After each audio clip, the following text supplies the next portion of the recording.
Okay, so for Thanksgiving, we traveled back to my hometown and spent some time with my parents on Thanksgiving. Now, I won't be showing you guys actual Thanksgiving because that's a private event, but I did make a couple stops at some cool places that are urban legends to where I'm from.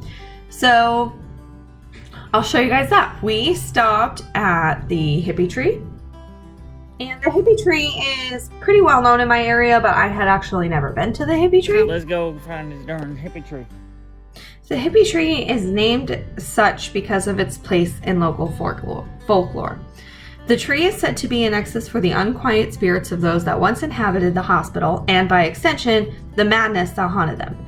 Visionaries, mystics, and other spiritual folks would come to meditate beneath the tree and would then paint the products of their subsequent enlightenment on the wrapped limbs surrounding them. Rumors and legends swirl around the tree. It is said to be haunted by several spirits, and reports of otherworldly encounters are not uncommon. A portal to hell is said to open beneath its tangled roots if one walks around the tree in a particular way, and all manner of unsavory deeds have been committed beneath its quiet counsel. Now, I personally didn't do any type of investigation here because we had very limited time when we were up there, and also, as you can see, there were quite a few other people here, so I'm guessing that people in the area aren't necessarily concerned with the urban legend because there were a bunch of kids playing there, so, but that's just something to consider. I think they just went carried away and started spray painting. The little ones? Yeah. They just wanted it to look cool. And there's a bunch of people here, so. We'll open a little portal. We'll open a little portal, yeah.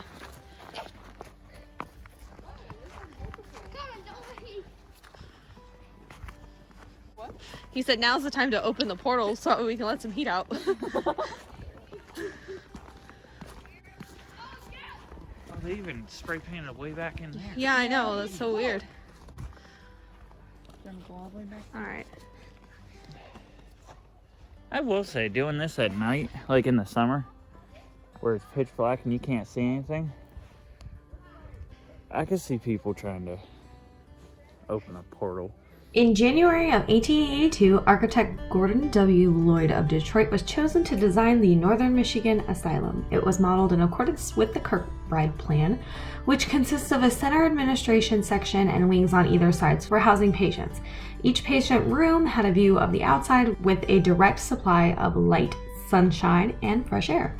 The main structure would be large and advanced for Northern Michigan. It's almost 1/4 mile long, so over 300,000 square feet, and over 70 feet tall on the roof ridge, and employing central heat and electric light. In April of 1883, construction began, and over 8 million bricks were brought from the local brickyard at Cedar Lake to construct the main building, which is Building 50. In spite of a time of hand tools and mule power, the immense task actually took less than 3 years to complete, and by November of 1885, it received its first patient. At the time of its completion, the Northern Michigan Asylum served 39 counties, including all of the Upper Peninsula, and almost immediately there was a demand for additional patient rooms. Starting in the 1890s, standalone cottages were constructed to serve the increasing patient population. Just as Building 50 was segregated, so were the exterior cottages. Cottages to the south were for men, and the cottages to the north were for women. Cottages also provided space to separate patients from the larger population based on severity of condition, age, or illness. So for example, cottages 19 and 20 were patient infirmaries, the hospital within the hospital, for patients recovering from surgery or contagious diseases. The Northern Michigan Asylum was built more than 60 decades before the use of the first psychiatric drug. Founding medical superintendent Dr. James Decker Munson believed in the moral treatment movement, which at the time was revolutionary. Central to this belief was Dr. Munson's philosophy that beauty is therapy. If patients were surrounded by a beautiful environment from the architecture to the campus grounds, their emotion and mental state would be uplifted. Dr. Munson made an effort to ensure that patients felt at home rather than trapped in an unfamiliar place. Use of physical restraints was forbidden except in the most extreme patient situations. Meals at the hospital were served in dining rooms on fine china glazed with the state steel atop white linen tablecloths. Fresh flowers and plants decorated dining tables and resting areas. Artwork and inspirational sayings adorn the wall of the wide hallways. The architecture of Building 50 in itself exemplified beauty and encouraged the very core belief of Dr. Munson's founding philosophy. Now, I have actually asked on several occasions if I can do an investigation in one of the buildings, and I get shot down every time. Some places just don't want to be associated with being haunted. So, currently, it is known as the Village at Grand Traverse Commons. And they actually took the bottom portion and they made a gift shop center. So there are a bunch of shops in the bottom and we got to shop around. But yeah, unfortunately, the building sees a lot of trespassing in some of the abandoned ones, which kind of sucks. But yeah, please don't trespass. But I had fun going there. Here's a picture of the tunnel.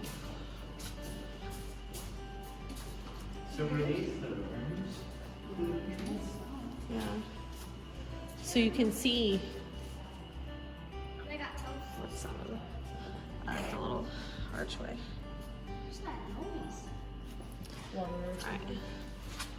I don't think you can get in on that one. Nope. So do we have to keep walking that way? Or we just go back the way, yeah. Watch it not open. Oh my god. Normally open.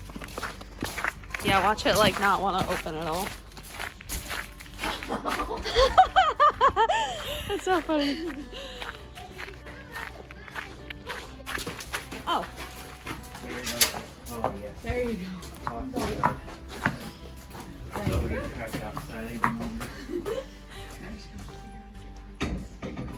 Shops in there.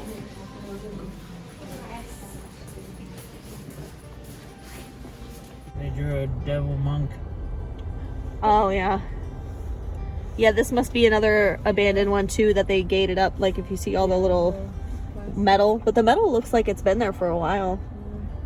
Yeah, Traverse City Hospital. So all these used to be like. Look at, they tried to paint over the. Oh my god. So we're not gonna go in any of these, obviously. What are they tagging it up with? Like what? Just spray cans. Like that's what they do. That's what people do. It's very, very obnoxious.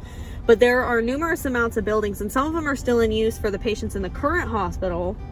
Whenever they have like an extended long stay, they'll stick them in like they use them for apartment buildings. But here is the actual. That's where that middle building, the big one. That's the actual one that we're gonna go to. But you see, you know how Carl was saying it was like its own sustained thing? Yeah. There's a water tower, so that makes sense. Oh yeah, it is a water tower.